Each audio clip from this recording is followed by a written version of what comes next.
சிராக் பாஸ்வான் நரேந்திர மோடிக்கு ஹனுமான் என்று சொல்லிக் கொள்கிறார். இனி நான் லக்ஷ்மணன் என்று சொல்லுகிறார். நரேந்திர மோடி பிரதமராக இருக்கிற மட்டும் எல்ஜேபி அவருடன் இருக்கும் என்று உறுதிமொழி அளித்தார். நான் சாவர்கர் இல்லை, நான் ராகுல் காந்தி என்றெல்லாம் மார்தட்டி பேசினாரே, அவர் மன்னிப்பு கேட்பாரா என்று திருப்பி விட்டார் நரேந்திர மோடி. वीर सावरकर को गालियां देने के बावजूद भी माफी मांगने को जो तैयार नहीं है.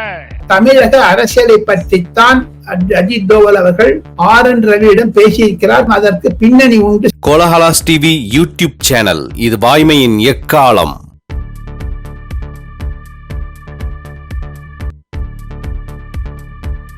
வணக்கம் நண்பர்களே. தேசிய அளவில் முக்கியத்துவம் வாய்ந்த செய்திகள் நிறைய உள்ளன. எனவே விவாதிக்க நிறைய இருக்கின்றன. அனைத்தும் குறித்து விவாதிக்க டெல்லியிலிருந்து காணொளி மூலம் விவாத அரங்கத்தில் இணைகிறார் பத்திரிகை உலக ஜாம்பவான் டெல்லி ராஜகோபாலன். வணக்கம் ராஜகோபாலன். நமஸ்காரம் சீனிவாசன். நமஸ்காரம் சீனிவாசன். நமஸ்காரம் சார். ரீசெண்டா நீங்க சிராக் பாஸ்வானை மீட் பண்ணிருக்கீங்க. ஆக்சுவலா எங்க மீட் பண்ணீங்க? அவர் என்ன சொல்ற? பொதுவா இப்ப இருக்கிற அந்த நடப்புகள் பற்றி சிராக் பாஸ்வான் அபிப்பிராயம் என்ன சார்? கோலால நேயர்களுக்கும் சீனிவாசனுக்கும் ஒரு நற்செய்தி என்ன என்று கேட்டால், நரேந்திர மோடியினுடைய அமைச்சரவையில் முதல் 100 நாள் 3.0 அந்த 100 நாட்களில் இளம் அமைச்சர்களை அறிமுகப்படுத்துவது என்று TV9 பாரத் வருஷ் என்ற ஒரு இந்தி தொலைக்காட்சி, ஹேமந்த சர்மா என்பவர் நடத்தக்கூடிய அந்த தொலைக்காட்சி ஏற்பாடு செய்திருந்த 5 ஆசிரியர்களை வைத்துக் கொண்டு சிராக் பாஸ்வானை பேட்டி காண வேண்டும். அது மாதிரி ஒரு 5 நாளைக்கு வரிசையா வச்சிருக்காங்க. நாளைக்கு நிதின் கட்கரி, நாளைக்கு நிர்மலா சீதாராமன், அப்புறம் அமித்ஷா என்றெல்லாம்.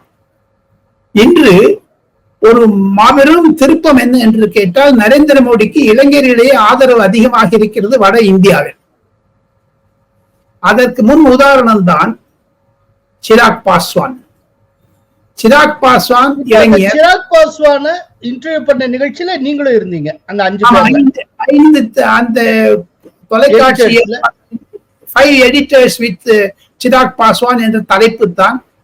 அதில் என்னையும் அழைத்திருந்தார்கள். காரணம், சில செய்திகள் ராம்விலாஸ் பாஸ்வான் அவர்களுக்கு நான் நெருங்கி இருந்ததனாலும், ஹேமந்த சர்மா என்பவர் என்னை நன்றாக அறிந்ததாலும், இந்தி தெரிந்ததாலும் என்னை அழைத்தார்கள். நானும் சில கேள்விகளை கேட்டேன். பானிபூரி விற்பவர்களை எல்லாம் பீகாரி என்று நம்ம அமைச்சர்கள், தமிழ் திமுக அமைச்சர்கள் சொல்லுவதையும், அவர் RN ரவி அவர்களை சந்தித்து பேசினார் 3-4 மாதங்களுக்கு முன்பாக. அதையெல்லாம் நினைவு கூர்ந்து கேட்டேன். 3-4 குறிப்புகள். சிராக் பாஸ்வான் ஆர்வமுள்ள இளைஞர், தன்னை நரேந்திர மோடிக்கு ஹனுமான் என்று சொல்லிக் கொள்கிறார். இனி நான் லக்ஷ்மணன் என்று சொல்லுகிறார். எல்ஜேபி லோக் ஜனசக்தி பார்ட்டி ராம்விலாஸ் பாஸ்வான் கட்சியினுடைய தலைவர் சிராக் பாஸ்வான் 5 எம்பிக்களை லோக்சபாவில் கொண்டிருக்கிறார். நிதிஷ்குமாரை 2025 பீகார் தேர்தலில் முதலமைச்சராக முன்னிறுத்துவோம் என்டிஏ என்று சொல்லி நரேந்திர மோடி பிரதமராக இருக்கிற மட்டும் எல்ஜேபி அவருடன் இருக்கும் என்று உறுதிமொழி அளித்தார். குறிப்பாக சில முக்கியமான விஷயங்களை அவர் நினைவு கூர்ந்தார். அவருக்கும் அவருடைய சித்தப்பா பாரஸ் பாஸ்வானுக்கெல்லாம் சண்டை இருக்கிறது. அதையெல்லாம் விளக்கினார். தமிழக தொலைக்காட்சிகளுக்கு சிராக் பாஸ்வானை கோலால சீனிவாசன் அறிமுகப்படுத்துகிறது என்றால் அது சிறப்பு வாய்ந்தது. காரணம், இனி வரக்கூடிய ஆண்டுகளில் 5 வருடத்தில் சீனிவாசன் தாங்கள் எழுதி வைத்துக் கொள்ளலாம், சிராக் பாஸ்வான் முதலமைச்சர் பீகார் ஆனாலும் ஆச்சரியப்படுவதற்கில்லை, அவ்வளவு அழுத்தம் வந்துவிட்டது. பீகார் அரசியலில் பிரசாந்த் கிஷோர் பாண்டே சொல்லக்கூடிய நிகழ்வுகள், தேஜஸ்வி யாதவனுடைய நிகழ்வுகளை எல்லாம் நினைவு கூர்ந்தார். பிரசாந்த் கிஷோர் பாண்டே நன்றாக அமைப்பு உருவாக்கி விட்டார் பீகாரில் என்ற ஒரு நற்செய்தியும் சொன்னார் சிராக் பாஸ்வான். அது நற்செய்திதானா? அவர் ஒரு கட்சி நற்செய்தியா? என்ஜிஏவுக்கு நற்செய்தியாக இருக்கவில்லை, நரேந்திர மோடிக்கு நற்செய்தி. எதுனால அது நற்செய்திங்கிறீங்க? அவர் பிரசாந்த் கிஷோர் ஒரு அமைப்பை நடத்துறாரு, அவர் அமைப்பு ரீதியா பலம் பெறுகிறார் அப்படிங்கிறது மோடிக்கு பீகார்ல எப்படி நல்லதா இருக்க முடியும்? அவர் தேஜஸ்வி யாதவுக்கு எதிரியாக இருக்கிறார். எதிரி என் நண்பன். ஆனா அதே நேரத்துல பிரசாந்த் கிஷோர் நிதிஷ்குமாரையும் தானே எதிர்க்கிறார். ஒரு காலத்துல நிதிஷ்குமாரோட ஒட்டி இருந்தாரு, அதுக்கப்புறம் நிதிஷ்குமாரோட ரொம்ப முரண்பட்டு போய் விட்டாரு. நிதிஷ்குமார் வந்து என்டிஏ பார்ட்னரா இருக்காரு. அதே மாதிரி என்டிஏவுக்கு அவர் எதிரி தானே பிரசாத்? அவர் என்டிஏக்கு எதிரி, நரேந்திர மோடிக்கு நண்பர். ஓ அப்படி. என்டிஏக்கு எதிரி, நரேந்திர மோடிக்கு நண்பர். என்டிஏக்கு எதிரி என்று சொன்னால் தேர்தலுக்கு பிறகு அவரிடம் ஒரு 5-10 எம்எல்ஏக்கள் வந்து விட்டால் கண்டிப்பாக அவர் நிதிஷ்குமாருடன் சேர்ந்து விடுவார். பீகார் அரசியல் என்பது, மகாராஷ்டிரா அரசியல் என்பதெல்லாம் தங்களால் புரிந்து கொள்ள முடியாது சீனிவாசன். நான் 40 வருஷத்தை என்னால் புரிந்து கொள்ள முடியல சீனிவாசன். தடால் நாங்க போவாங்க, தடால் நீங்க வந்துடுவாங்க சார். குறிப்பாக சிராக் பாஸ்வான் மேலும் சொன்னது, அவர் 12 ஜன்பத் என்ற இல்லத்தில் இருந்தார் ராம்விலாஸ் பாஸ்வான் குறைந்தது 30 ஆண்டுகள். ராம்விலாஸ் பாஸ்வான் 9 முறை எம்பியாக இருந்திருக்கிறார். அவர் ஒரு மாபெரும் தலைவர் பீகாரில். குட்டி ஜெகஜீவன் ராம் என்று சொல்லுகிறார்கள். தலித் அரசியலை நன்றாக மேற்கொண்டவர். விஸ்வநாத் பிரதாப் சிங் அரசாங்கத்திலும், வாஜ்பாய் எல்லா அரசாங்கத்திலும் இருந்திருக்கிறார். அவர் அடுத்த பில்டிங் 12 ஜன்பத்தும் 10 ஜன்பத்தும் ஒரு சுவர் தான் பாக்கி. அந்த 10 ஜன்பத்தை பற்றி கேட்டார்கள். ராகுல் காந்தியை அடிக்கடி சந்திக்கிறீர்களே, அந்த உங்க ஒரு வீட்டு தள்ளிதான் இருக்கு அவர் வீடு. அவர் சொன்னார், நாங்க சவுத்தை எதிர்த்து பார்த்தவன் சோனியா காந்தி நடக்கிறதெல்லாம் எங்களுக்கு தெரியும் அப்படிலாம் சொன்னார். அதே மாதிரி அவங்க சில சமயங்களில் நான் சொல்லக்கூடிய ஒரு தில்லுமுல்லை நான் முன்றாக சொல்லி விடுகிறேன். ராம்விலாஸ் பாஸ்வான் நன்றாக சமைப்பார். அதுவும் நான் வெஜிடேரியன் சமைப்பதில் ருசிகரமாக இருப்பார். அந்த சமைத்த பண்டங்களை எல்லாம் சோனியா காந்திக்கு கொடுக்கக்கூடிய அளவிற்கு உறவு இருந்தது ஒரு காலத்தில். டிஃபன் பாக்ஸ்ல போட்டு கொடுத்துருவாங்க. அதே மாதிரி இப்ப ராகுல் காந்திக்கு தாங்கள் செய்கிறீர்களா என்று கேட்டபோது, ராகுல் காந்தி என்னுடைய நண்பர், அவர் புது வீட்டுக்கு போய்விட்டார், 5 சுனேரி பாக் என்ற இடத்திற்கு. அதற்கு அடுத்த வீடு எனக்கு தான் கொடுத்திருக்காங்க கவர்மெண்ட்ல. ஆக மொத்தம் ராகுல் காந்தி நண்பராக இருந்தாலும், நரேந்திர மோடி எவ்வளவு நாள் பிரதமராக இருக்கிறாரோ அவ்வளவு நாள் நாங்கள் அவரோடு தான் இருப்போம் என்ற உறுதிமொழியை கொடுத்தாலும் ராகுல் காந்தி பாராட்டி பேசினார். காரணம், அவர் வளர்ந்து விட்டார் என்று சொல்லுகிறார். பப்பு என்ற ஒரு இமேஜ் போய் அரசியல்வாதி ஆகிவிட்டார். இருந்தாலும் எல்ஓபி லீடர் ஆஃப் அப்போசிஷன் ஆன பிறகு சிராக் பாஸ்வானுடைய எண்ணம் என்ன என்று கேட்டால், அவர் ஒரு சூடோ செக்குலரிஸ்ட் ஆகிவிட்டாரே தவிர அவர் இந்து மதத்தை எதிர்க்க கூடாது என்று ஆணித்தரமாக சொன்னார். சிராக் பாஸ்வான் சிவபக்தர். அவருடைய தாய் ஒரு சர்தாரணி. சிராக் பாஸ்வான் என்பது ராம்விலாஸ் பாஸ்வானுடைய 2வது மனைவியுடைய மகன். அவர் ஒரு சினிமா நடிகர். கங்கனா ரனௌட் நடிச்சிருக்கார். நாங்கள் கேட்டோம் கங்கனா ரனௌத்தை பற்றி. அந்த 5 எடிட்டர்ஸ் மீட்டிங்ல நடந்தது என்ன என்று கேட்டால், கங்கனா ரனௌத் நல்ல சிறந்த நடிகை, ஆர்வமிக்கவர், இளைஞர். இருப்பினும் அவர் வாய் தவறி பேசுவது தவிரது என்று தனி அறையில் சொல்லுவேனே தவிர வெளியாக சொல்ல மாட்டேன் என்று மூடி மொழிக்கினார். அரசியல்வாதியாக நான் சிராக் பாஸ்வானை பார்த்தால், சிராக் பாஸ்வானுக்கு 100க்கு 85 மார்க் தரலாம் சீனிவாசன். ஓகே சார், இப்போ ரீசெண்டா இப்போ இந்த மெயின் ஸ்ட்ரீம் பாலிடிக்ஸுக்கு வரலாம். இப்போ லேட்டரல் என்ட்ரி யூபிஎஸ்சி அனௌன்ஸ் பண்ணுது. உடனே இடஒதுக்கீட்டுக்கு எதிரான அனௌன்ஸ்மெண்ட் இது அப்படின்னு ராகுல் காந்தி கொடி தூக்குகிறார். கிட்டத்தட்ட அது பற்றி கூட்டணி கட்சிகள் கூட ஒரு விதமான தயக்கத்துல இருக்காங்க. இம்மிடியேட்டா மத்திய அரசு, அதாவது யூபிஎஸ்சி திரும்ப பெறுகிறது. அந்த அனௌன்ஸ்மெண்ட்டே திரும்ப பெறுறாங்க. அதே போல ஜெனரலா இவங்க வைக்கக்கூடிய நிறைவேற்றக்கூடிய மசோதாக்கள், அது தொடர்பான விஷயங்களை ஜேபிசிக்கு விடுறதுல எப்போதுமே மோடி ஆர்வம் காட்டினது கிடையாது. அவங்க எதிர்த்தரப்புல வந்து இத ஜேபிசிக்கு அனுப்புங்கன்னு சொல்லுவாங்க. ஆனா மோடி அதெல்லாம் கேட்டதில்லை. ஆனா அப்படி இருக்கிறப்போ வக்ஃப் போர்டு சட்டம் தொடர்பான அந்த சட்ட திருத்த மசோதாவை ஜேபிசிக்கு இப்ப விட்டுருக்காங்க. ஜேபிசியில அது விவாதிக்கப்பட்டு வருகிறது. ஸோ தொடர்ந்து ஒரு கவர்மெண்ட் கொண்டு வந்த லேட்டரல் என்ட்ரி இதை வந்து வித்ட்ரா பண்ணியிருக்காங்க. அதே போல வக்ஃப் போர்டு ப்ராப்ளத்தை வந்து ஜேபிசி பரிசீலனைக்கு விட்டுருக்காங்க. அப்படின்னா மோடி ஒரு பேக் ஃபுட்ல இருக்காரு. ஒரு டிஃபென்ஸ் மோட்ல அவர் போய்கொண்டு இருக்கிறாரா? முன்ன மாதிரி அவர் அக்ரெசிவா இல்லையா? ஒருவேளை அந்த பெரும்பான்மை இல்லைங்கிறதுனால அந்த மாதிரி போறாரா என்ன? தாங்கள் 3-4 கேள்விகள் கேட்டிருக்கிறீர்கள். அதுக்கு விளக்கமாக நான் பதில் சொல்லுவேன். கண்டிப்பாக நரேந்திர மோடியினுடைய சரிவு இருக்கத்தான் செய்கிறது. அரசாங்க ரீதியில் சீனிவாசன் அதை ஒப்புக்கொண்டாக வேண்டும். முன்பு 10 ஆண்டுகளுக்கு இருந்த ஒரு ஆளுமை 10% குறைந்து விட்டதாக கூட எண்ணலாம். எனினும் அரசியல் ரீதியாக பார்த்தால் சிராக் பாஸ்வான், நிதிஷ்குமார், சந்திரபாபு நாயுடு போன்றவர்கள் எல்லாம் ஆதரவு தரும் நிலையில் இனி அரசாங்கத்தை கன்சென்சஸில் அதிகாரப்பூர்வமாக கலந்து ஆலோசித்து செய்வேன் என்ற ஒரு அடைமொழியும் கருத்தொற்றுமை அடிப்படையில் கருத்தொற்றுமை இனி வரக்கூடியதெல்லாம் நான் முன்னாடி கேள்விப்படுவேன், அறிந்து கொள்ளுவேன். சிலவற்றையெல்லாம் உதாரணத்துக்கு சொல்ல வேண்டும் என்றால், மாநில அரசாங்கங்கள் சில செய்கின்றன, அதற்கு மத்திய அரசாங்கத்திற்கு அதற்கும் சம்பந்தம் கிடையாது. ஆனால் மத்திய அரசாங்கம் செய்வதில் ஏதாவது குளறுபடி இருந்தால் தாங்கள் கிட்ட யூபிஎஸ்சியில வித்ட்ரா பண்ணாங்க. அதை அறிமுகப்படுத்தியது வீரப்ப மொய்லி காங்கிரஸ் அரசாங்கம். யூபிஏவில் ஒரு செட்டு ஏற்கனவே பதவி வைத்து போயிருக்காங்க 5 வருடம். ஒரு ஜாயிண்ட் செக்ரட்டரி லேட்டரல் என்ட்ரின்னா நேர்முகையா கொண்டா. உதாரணத்துக்கு சொல்லுகிறேன் சீனிவாசன், ஆகாய விமான சிவில் ஏவியேஷன் மினிஸ்ட்ரியில் எனக்கு மிக மிக நண்பனாக ஒரு இருந்த தமிழ்காரர், அவர் ஜாயிண்ட் செக்ரட்டரி ட்ரோன்ஸ் என்ற ஒரு பதவியை கொடுத்தார் நரேந்திர மோடி. இந்த 5 ஆண்டுகளில் அந்த ஐஐடி சென்னையில் படித்த தமிழர் தமிழுக்கு ஒரு அந்த ட்ரோனுக்காக செய்த சேவை மாபெரும் சேவை. அவர் புது உணர்ச்சிகளை எல்லாம் அரசாங்கத்தில் சேர்க்க வேண்டும் என்பதுதான் நரேந்திர மோடியுடைய ஆவல். உதாரணத்துக்கு சொல்லுகிறேன், டிஜிட்டலைசேஷன்.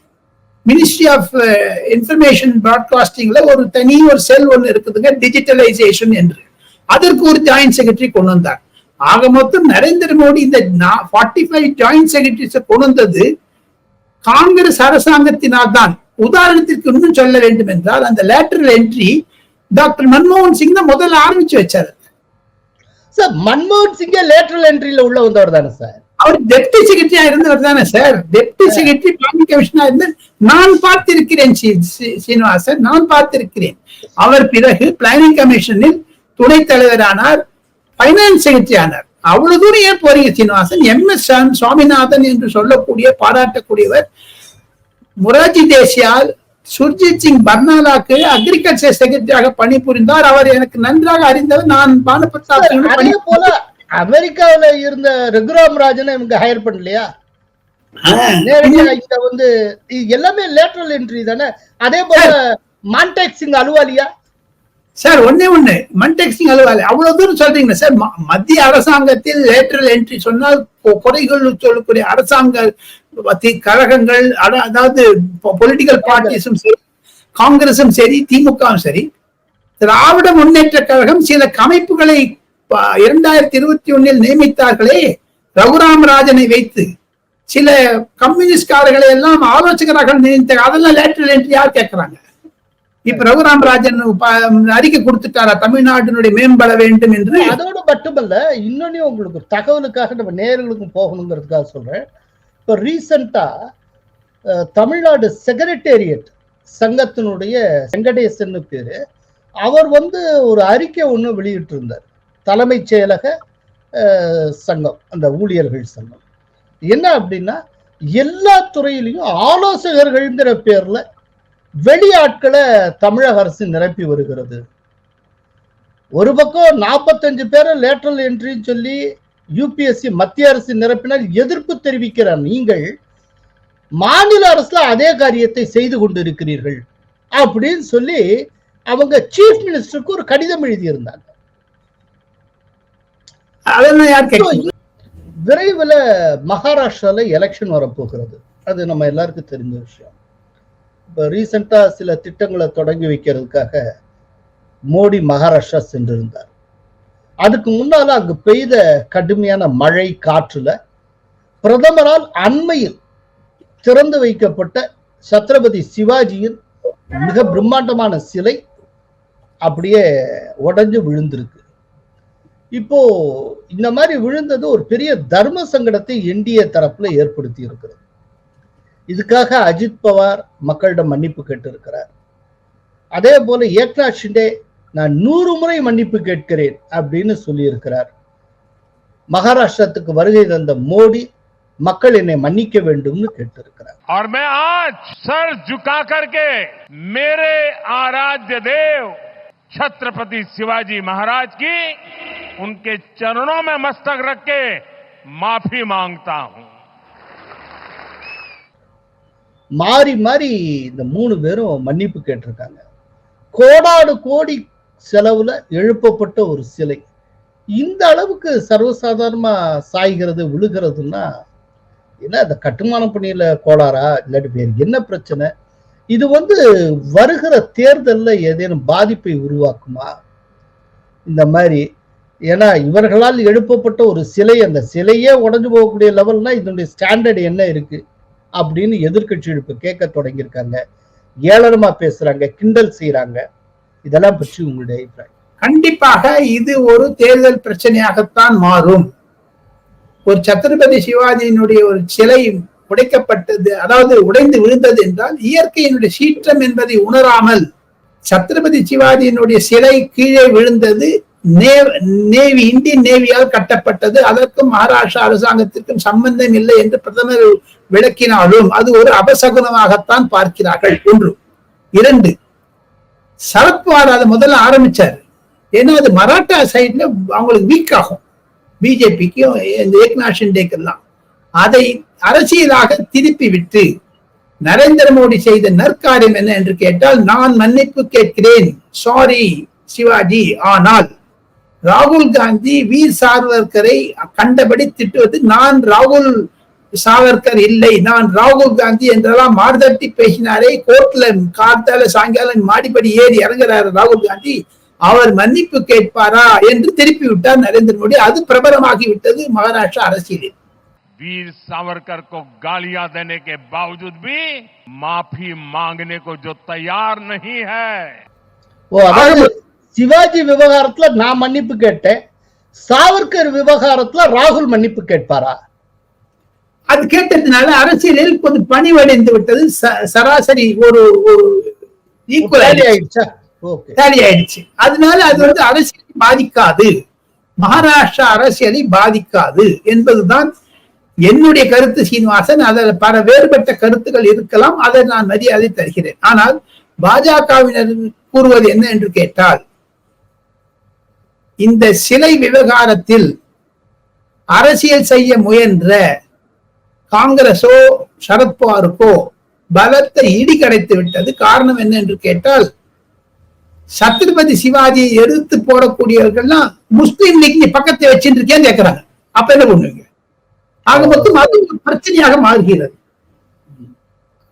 என்னுடைய ஒரே ஒரு விடை என்ன என்று கேட்டால், அது கண்டிப்பாக தேர்தல் பிரச்சாரமாக ஆகாது என்பதுதான் என்னுடைய கருத்து. சீனிவாசன் சார், இதுக்கு இடையில தேசிய பாதுகாப்பு ஆலோசகர் அஜித் தோவல் தமிழக ஆளுநர் ரவியை சந்தித்து பேசி இருக்கிறார். அவரை ஃபியூ டேஸ்க்கு முன்னால கொழும்பு போயிருந்தார், அங்க 2 நாள் ஸ்டே பண்ணியிருந்தார்.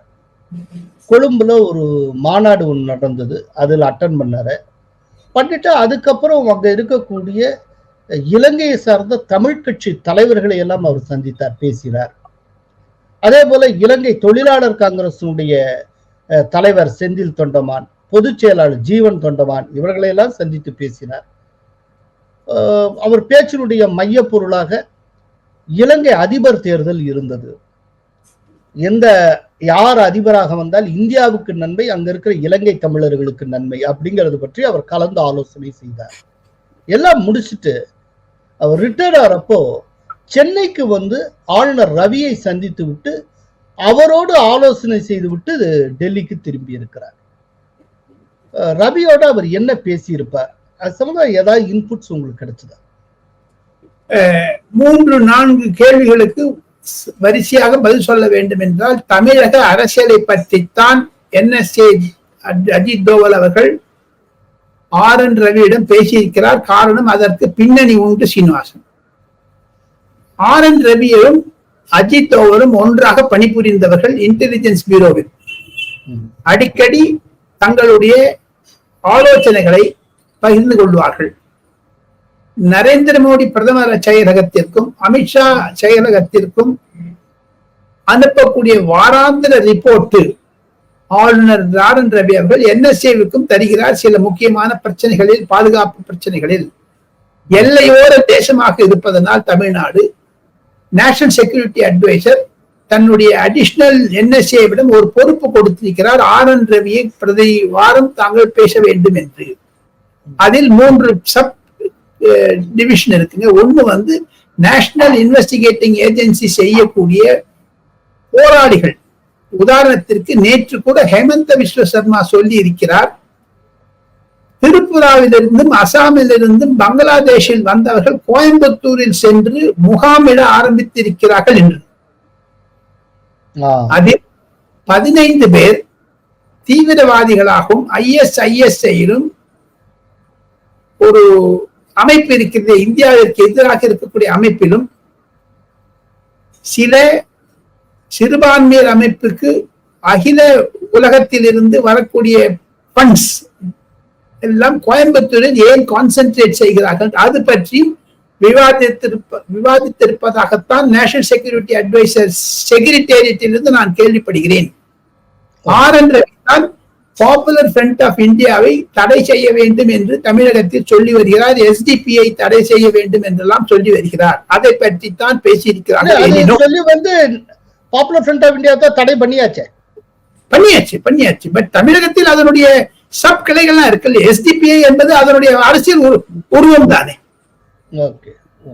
அது இல்ல அவர் இப்போ ஒன்னு உதாரணத்துக்கு சொல்ல வேண்டும் என்றால், அகில உலக இலை நிலவில் கனடா, லண்டன், ஆஸ்திரேலியா மற்றும் சில ஐரோப்பிய நாடுகளில் இருந்து LTTஐ இலங்கையில் புதுப்பிக்க வேண்டும், யாழ்ப்பாணத்தில் தமிழக ஈழ பிரச்சனையை மீண்டும் வர வேண்டும் என்று சொன்னால் அது தமிழகம் தான் அடித்தளமாக வேண்டும் என்று சில அறிக்கைகள் வருவதையும் உளவுத்துறைகள் கண்காணித்து வருகின்றன என்றும் அதனுடைய பின்னணியிலும் ஆர் என் ரவியிடம் பேசியிருக்கிறார். ஒன்று முக்கியமாக தமிழகத்தில் எப்படி சமீப காலங்களாக சந்திரபாபு நாயுடு ஆந்திர முதலமைச்சரான பிறகு கன்வர்ஷன்ஸை நிறுத்தினாரோ, ரிலிஜியஸ் கன்வர்ஷன்ஸ், அதே மாதிரி தமிழகத்திலும் மத மாற்றங்கள் அதிகமாக நடந்து வருகிறது. குறிப்பாக 45 முதல் 50 கிராமங்களில்,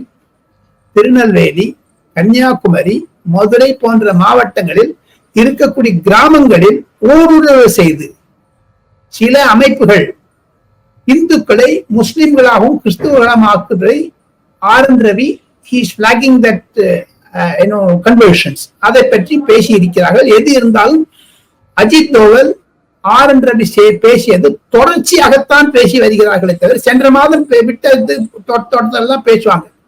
ஆக மட்டும் இஸ் a continuing process. சில விஷயத்தை நேரடியாக சொல்வதற்குத்தான் ஆர் என் ரவியை நேரடியாக சந்தித்தார். அடுத்த நிமிடமே அவர் விமானம் பிடித்து டெல்லி வந்து விட்டதாகத்தான் அவருடைய செயலகம் என்னிடம் தெரிவிக்கிறது. சீனிவாசன் சார், இப்போ உங்களுடைய ஃபேவரட் ஏரியா தில்லிமுல்லு. தில்லிமுல்லு 1.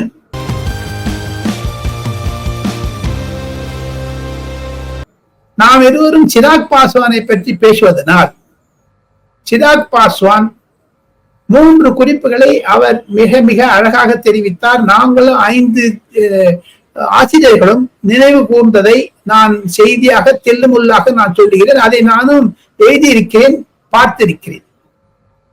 மாலை 3 மணி பிரதி தினம் ராம்விலாஸ் பாஸ்வான் டெல்லியில் இருந்தால் 3 முதல் 4 மணி வரை எந்த பத்திரிகைக்காரனும் அவருடைய வீட்டில் நுழையலாம்.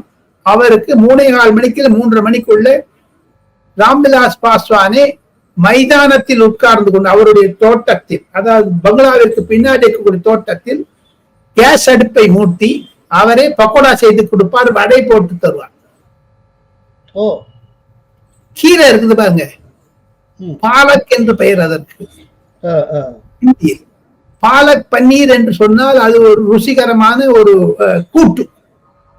பாலக்கீரை, கீரை, பாலக்கு கீரைய அந்த பேசன் பவுடருக்கு பாருங்க, அந்த மாவு போடுங்க, அது பேசனுக்கு தமிழ் என்ன சொல்ற சீனிவாசன்? கடல் மாவா? கடல் மாவு.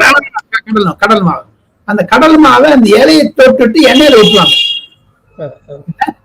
வெத்தலை இருக்கு பாருங்க, வெத்தலை, அதை அந்த கடல் மாவை தோச்சி விட்டுருவாரு. அது பஜ்ஜி மாதிரி ஆயிடும். டபுள் பிரெட் இருக்கு பாருங்க, அது நடுவுல வந்து சில உருளைக்கிழங்கு வெங்காயத்தெல்லாம் கட் பண்ணி போட்டு அதை வந்து பண்ணா பிரெட் பக்கோடா ஆயிடும். அதெல்லாம் எடுத்து சாப்பிட்டுட்டே இருப்பாரு. முடிச்சு வந்து கப்சா படிப்பார். ஊர்ல இருக்கக்கூடிய வம்பு செய்திகள் எல்லாம் சேகரிப்பார். ராம்விலாஸ் பாஸ்வான் அதே அருண்ஜேட்லி மாதிரி தான் போல இருக்கு. ஊர் வம்பு பேசுவார். இவர் வந்து பக்கோடா பண்ணி கொடுப்பார் தினம். அவர் வாரத்தில் 2 நாள் கண்டிப்பாக பெரிய பெரிய ஆசிரியர்கள்லாம் வருவார்கள், சிறு சிறு நிருபர்கள். அது ஓப்பன், கதவை திறந்து வச்சிருவாரு. அது யார் ஒண்ணா வாங்க, உங்க identity PIB card, press information bureau card காமிச்சா உள்ள போயிடலாம். அதை நான் செய்து அது ஒரு தில்லமுள்ள அதனுடைய தொடர்ச்சி. ராம்விலாஸ் பாஸ்வான் மகன் அதையும் ஆரம்பித்திருப்பதாக நேற்று என்னிடம் சொன்னார். Any time you are welcome. Narendra மோடியின் அரசாங்கத்தில் அமைச்சர் ராம்விலாஸ் பாஸ்வானுடைய மகன் சிராக் பாஸ்வான் 3 மணியிலிருந்து 4 மணி வரை எல்லா ரிப்போர்ட்டர்ஸ்க்கு ஓபன். யாரோட தமிழ்காரோட வந்துடலாம் அந்த வீட்டுக்கு. புனேரிபாக் ரோடு என்ற இடத்தில் வந்தால் அவர் அது டெல்லியில் இருந்தாருன்னா மாதத்தில் 10 நாள் டூர் செல்லுகிறார். கேபினெட் மீட்டிங் இல்லை, அரசாங்க மீட்டிங் இல்லைன்னா வீட்டுல இருந்து உட்காந்து அது பொதுவா சொல்லிடுறாங்க. அதை சிராக் பாஸ்வானும் ஆரம்பித்து இருக்கிறார். நான் கேட்டேன் அவரை ஒரு கேள்வி, அது தில்லுமுள்ளு 2.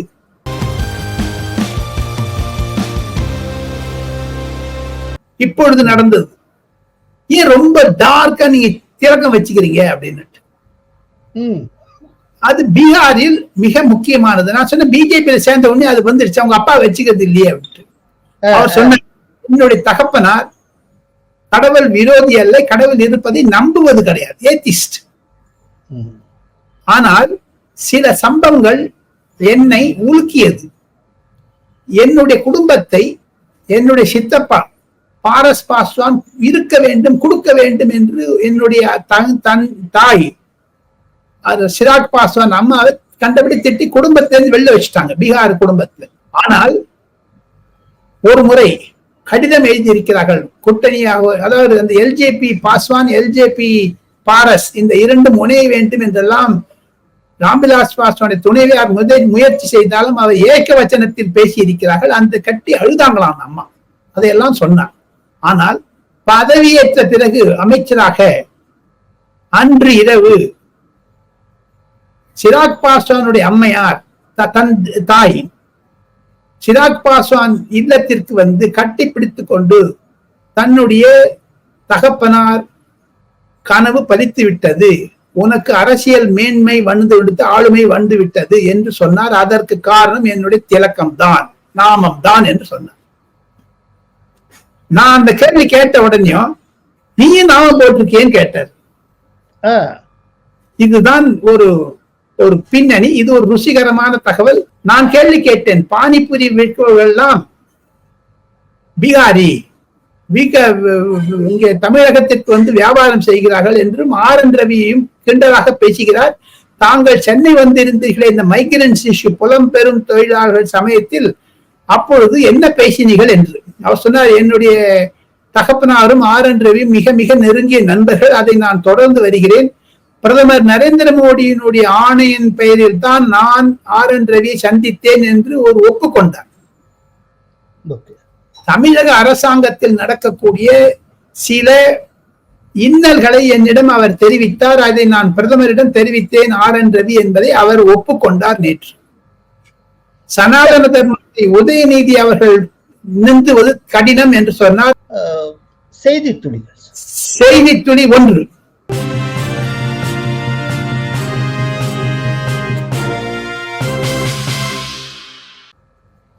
யோகி ஆதித்யநாத் இன்ஃபர்மேஷன் டிபார்ட்மெண்ட் மூலமாக 20,000 இளைஞர்களுக்கு சமூக வலைதளங்களில் பேஸ்புக், ட்விட்டர், இன்ஸ்டாகிராம் போன்றவர்களுக்கெல்லாம் உத்தரப்பிரதேச அரசாங்கத்தினுடைய கொள்கைகளை, உத்தரப்பிரதேச அரசாங்கத்துடைய மேன்மைகளை, உதாரணத்திற்கு ஜேவர் என்ற இடம் இருக்கிறது டெல்லியிலிருந்து 100 கிலோமீட்டர் தள்ளி, JEWAR.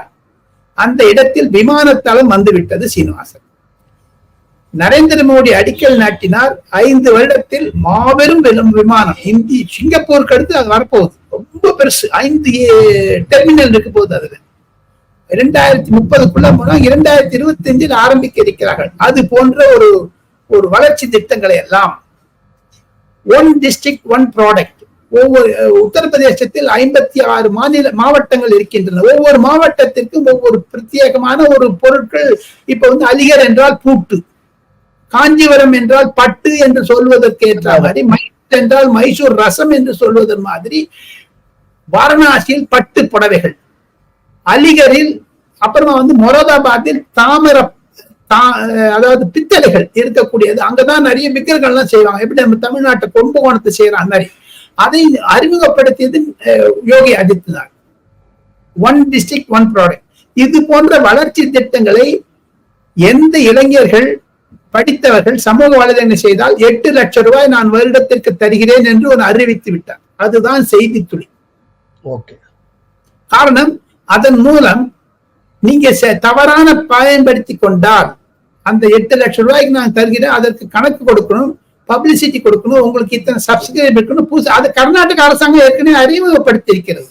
தாங்கள் இப்பொழுது குறிப்பிட்டீர்களே, அதே மாதிரி தமிழக அரசாங்கத்தில் ஆலோசகராக செய்கிற அவர்களை தான் பண்ணிட்டு இருக்காங்க. ஆக மொத்தம் 2024 பொது தேர்தலில் மீண்டும் நரேந்திர மோடி 3வது முறையாக பதவி வகித்த பின்னணியில் அனைத்து மாநில அரசாங்கங்களும் சமூக வலைதளங்களை பிடித்து கொண்டு விட்டது. பத்திரிகைகளிலோ தொலைக்காட்சிகளிலோ வரக்கூடிய விளம்பரங்கள் குறைந்து இதற்கு விளம்பரம் தர ஆரம்பித்து விட்டார்கள் என்பதுதான் செய்தி துளி சீனிவாசன். அது வட இந்தியாவில் மிக மிக பாப்புலர் ஆகிவிட்டது. ராஜகோபாலன்,